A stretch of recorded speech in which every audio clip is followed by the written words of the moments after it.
अवश्य कोई ढोंगी होगा वो, जो मेरे अंग वस्त्र लेकर के यहां वहां घूमता रहा। नहीं स्वामी, ढोंगी नहीं, स्वयं शिव थे वो।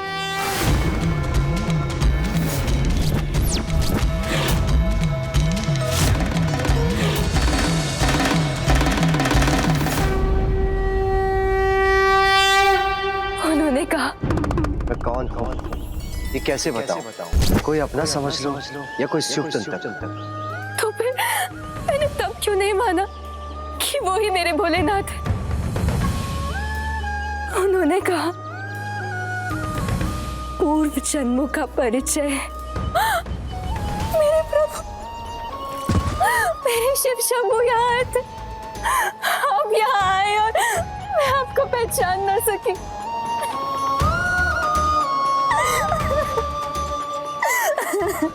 शांत हो जाओ नीला, शांत हो जाओ। ये सब मत सोचो, वो तो केवल एक मंदिर का पुजारी था। अब शिवाय हो या शंभैया, उससे क्या? वो मेरे प्रभु थे, मेरे शिव शंकर थे, मेरे भोलेनाथ थे, और उन्होंने नहीं पहचाना। इतने दिव्य थे, ऐसी अनूठी आभा थी उनकी, ऐसी चमक देखकर भी मैं चूक कैसे गई? पहचान क्यों ना सकी मैं अपने प्रभु को? नहीं, वो शिव नहीं हो सकते, कदापि नहीं हो सकते। देखो कितना कष्ट दिया है तुम्हें।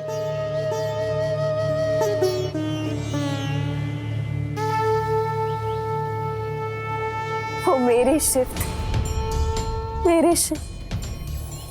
बस बहुत हुआ। हमने तुमसे कहा था नीला, जब तक तुम्हारे भगवान हमारे मध्य नहीं आते, हम तुम्हारी भक्ति सहन कर लेंगे। किंतु आज दूसरी बार उन्होंने हम दोनों में भेद उत्पन्न किया है।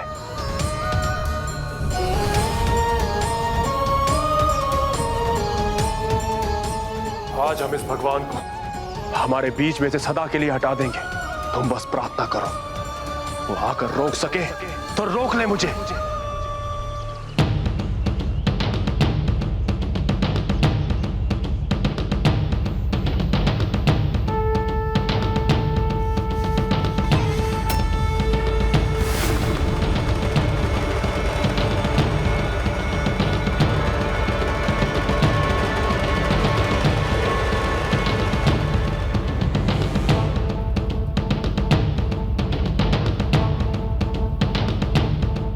ये तो कभी भी मंदिर में प्रवेश नहीं करता था, और ये इतने क्रोध में क्यों आया है यहाँ?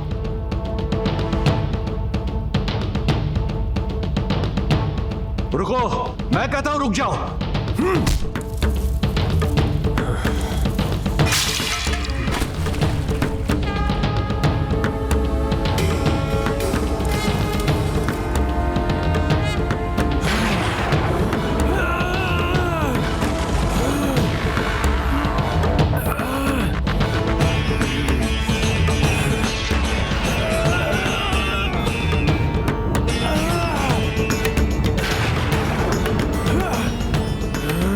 पूजा करने नहीं, अपितु प्रभु को यहाँ से हटाने के लिए आया है।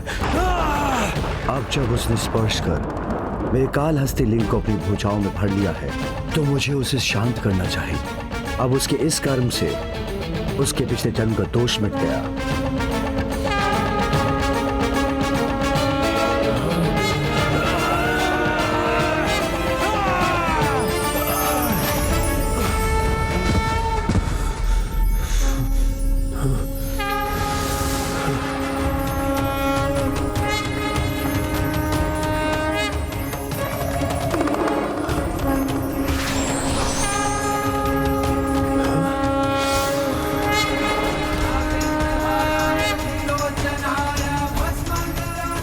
अंततः तुम आ ही गए पुत्र।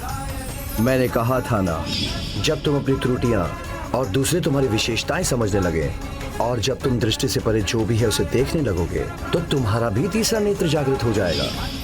तुम्हें वो दृश्य दिखाई देगा जो किसी ने न देखा होगा। शिव, महादेव, हाँ है प्रभु, वास्तव में है प्रभु।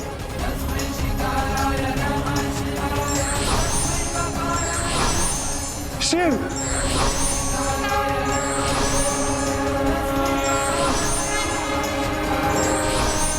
आप वास्तव में हैं प्रभु, आप सर्वत्र हैं, सर्वत्र हैं।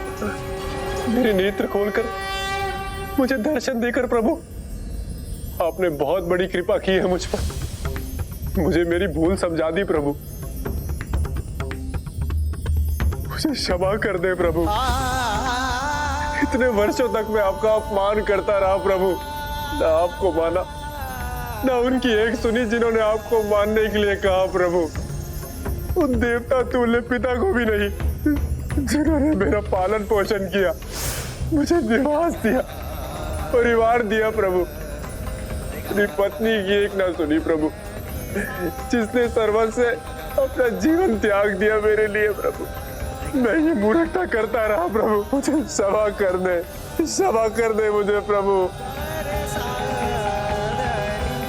किंतु मैं अब अपनी सभी भूलें सुधार लूंगा प्रभु, सभी भूलें सुधार लूंगा।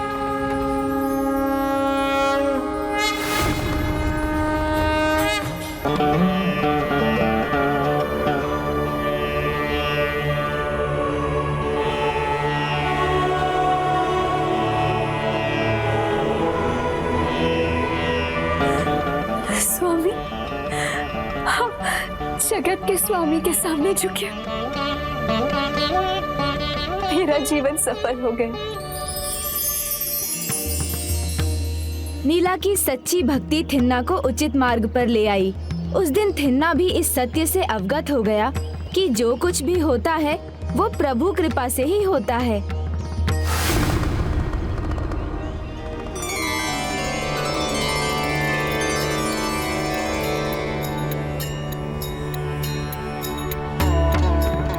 व्रत आरंभ करने के लिए जल में तिल डालकर भोर में ही उस जल से स्नान करना चाहिए। फिर गणेश और गौरी शंकर को साक्षी मानकर रक्षा धागे को उनके चारों ओर गांठ बांधकर अपनी इच्छा व्यक्त करनी होगी।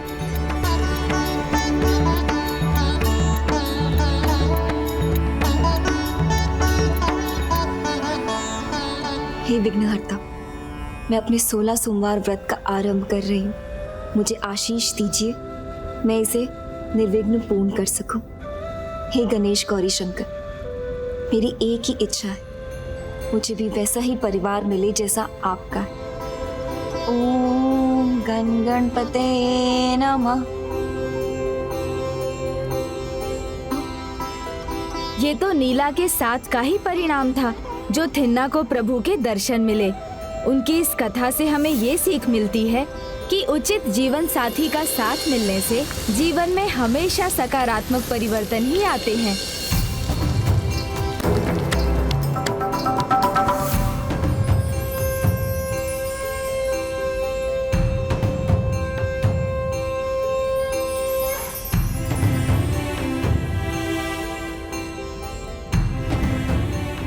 शेष सभी तो पूर्ण हो गया, किंतु महादेव की कथा मैं किससे सुनूं? पति पत्नी के संबंध में परस्पर त्याग की जो भावना होती है, उसी से दोनों के जीवन में सुख समृद्धि आती है और दोनों मिलकर एक दूसरे के जीवन के उद्देश्य को पूर्ण करते हैं। किंतु गणेश, थिन्ना के रूप में अर्जुन का मुख्य उद्देश्य तो मोक्ष प्राप्ति का था, और अभी तो उसे मात्र प्रभु के दर्शन ही प्राप्त हुए थे। उचित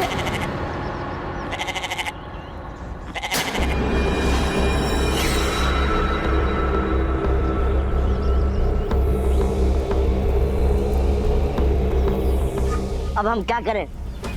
आपने तो कहा था अंतिम आहुति हमारी होनी चाहिए। यज्ञ तो समापन की ओर है और हम इस सुरक्षा कवच के भीतर नहीं जा सकते।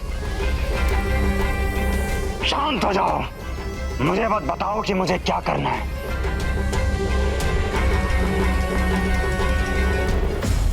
ये सुरक्षा कवच असुरों के लिए है, किंतु किसी निर्दोष निरीह पशु के लिए नहीं। तो हम नहीं, किंतु ये आज तो वहां जा सकता है।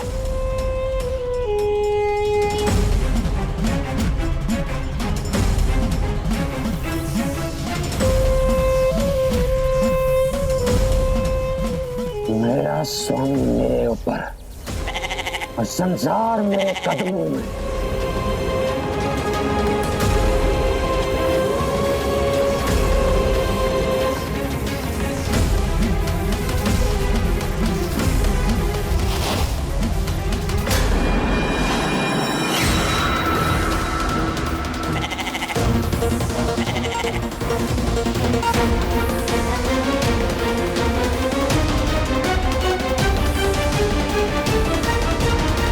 गणेश, हमारे पास समय अधिक नहीं है। हमें सूर्यास्त के पूर्व श्रीकालहस्ती में संध्या बंदन भी करना है, इसीलिए शीघ्र ही अपनी एक कथा पूर्ण करो। हाँ भ्राता, समय नहीं है। भाखन अपनी अगली चाल चल चुका है, इसलिए मुझे कथा शीघ्र समाप्त करनी होगी, जिससे आप श्रीकालहस्ती से वायु तत्व प्राप्त कर सकें और भाखन द्वारा उत्पन्न इस संकट का सफलतापूर्वक सामना कर सकें।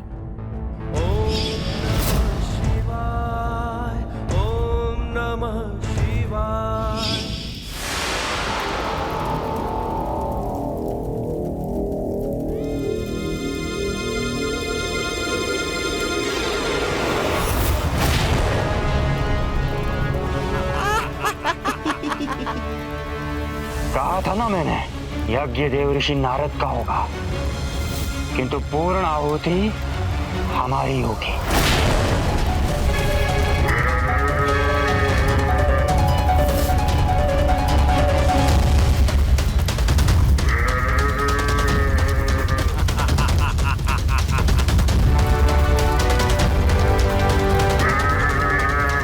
नारायण नारायण। अशुभ, अनर्थ, मेरे महायज्ञ का ये परिणाम सर्वथा अनुचित है। भाखन की चाल उचित अनुचित का भेद मिटा देती है, सदा सफल ही होती है। संसार मेरे पांव तले।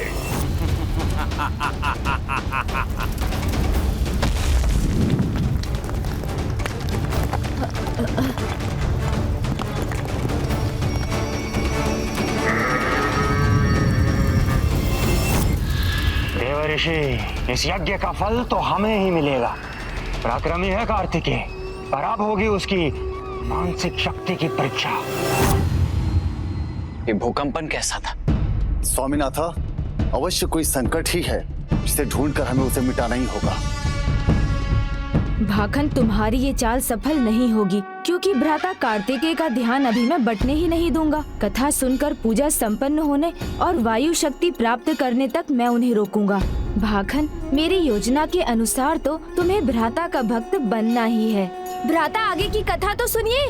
अभी तो थिन्ना, जो कि अर्जुन का पुनर्जन्म है, उसका थिन्ना से कनप्पा बनने की कथा शेष है। नास्तिक से आस्तिक बनते ही थिन्ना के स्वभाव में अद्भुत परिवर्तन आने लगा। वो प्रभु भक्ति में इतना लीन हो गया कि सब कुछ त्याग कर उनकी सेवा में ही जुट गया। किंतु थिन्ना को पूजा पाठ की पद्धति ज्ञात नहीं थी, अतः उसके दोनों हाथों में प्रसाद के रूप में पका हुआ पशु का मांस होने के कारण जब उसके हाथ में कोई रिक्त स्थान शेष नहीं रहा, तो जलाभिषेक के लिए जल अपने मुख में भरकर वो मंदिर पहुंच गया और इसी पद्धति से प्रतिदिन प्रभु की पूजा करने लगा।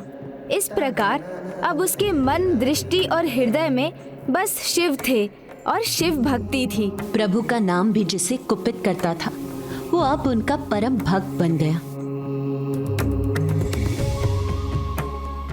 किंतु ये कैसी विचित्र भक्ति है इस भक्त की।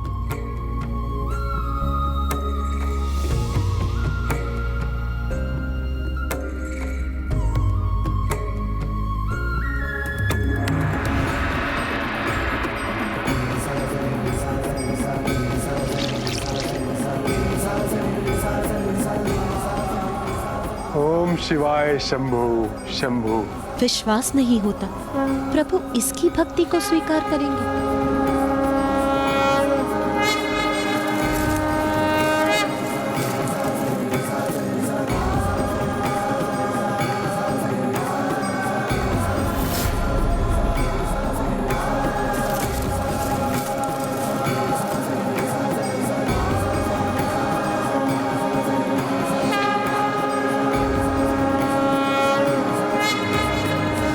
साधारण ले लेता हूं। चलिए प्रभु, भक्त और भगवान दोनों साथ में भोजन करते हैं।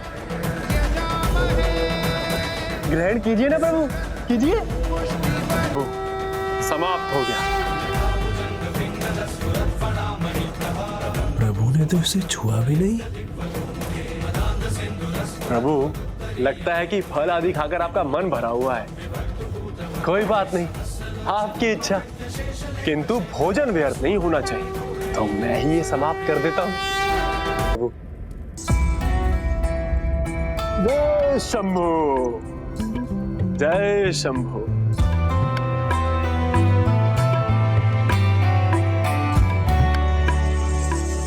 और ये सत्य है, थिन्ना इसी प्रकार प्रतिदिन अपनी विचित्र पूजा करता रहा। जो भी आखेट करता, सर्वप्रथम नीला से पकवाकर प्रभु महादेव के लिए लेकर आता और उन्हें समर्पित करने के बाद ही स्वयं भोजन करता। किंतु एक दिवस उसने ठान लिया कि प्रभु को अपने हाथों से भोजन कराए बिना नहीं मानेगा। प्रभु, मैं इतने दिनों से आपके लिए भोजन लाता हूँ, किंतु आप उसे छूते भी नहीं। फिर बाद में दोनों मुझे ही खाने पड़ जाते हैं प्रभु। इसलिए नहीं कि मैं लालची हूँ, बल्कि इसीलिए क्योंकि नीला कहती है कि जो चढ़ावा आपको चढ़ाया जाता है वो आपका प्रसाद होता है, और प्रसाद कभी व्यर्थ नहीं होना चाहिए। किंतु अब ये मुझे स्वीकार नहीं प्रभु। नीला इतने मन से पकाती है, मैं उसका स्वाद लेकर के देखता हूँ कि उचित है कि नहीं। यहाँ इतनी दूर आपके लिए लेकर आता हूँ और आप खाते ही नहीं प्रभु। समझ गया प्रभु कि आप क्यों नहीं खाते। ठीक है प्रभु, आज एक भक्त अपने भगवान को अपने हाथों से खिलाएगा, और जब तक भगवान नहीं खाएंगे उसका भक्त भी भोजन ग्रहण नहीं करेगा। कीजिए प्रभु, ग्रहण कीजिए।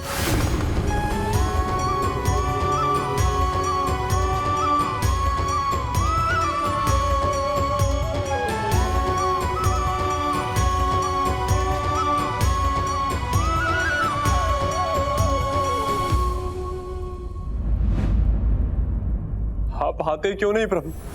और कितनी परीक्षा लेंगे मेरी? और ये तो आपको भी पता है प्रभु कि मैं भूखा नहीं रह सकता। तो इस तरह अपने भक्त को मत सताइए प्रभु। आ जाइए प्रभु, आ जाइए। कब तक भूखा रखेंगे मुझे?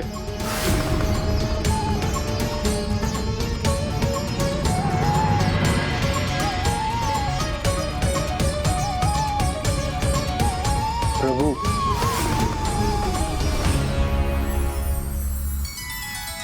आप भी अपने भक्त के समान हठी लगते हैं, तो करिए हट।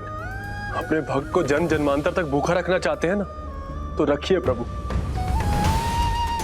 तो मैं भी इसी प्रकार हट करूंगा, यहीं बैठा रहूंगा।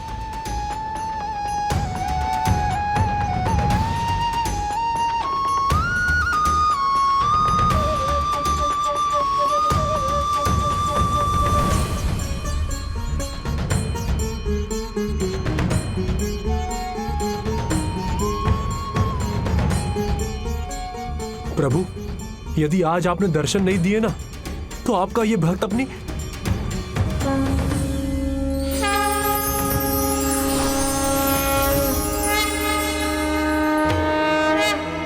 प्रभु,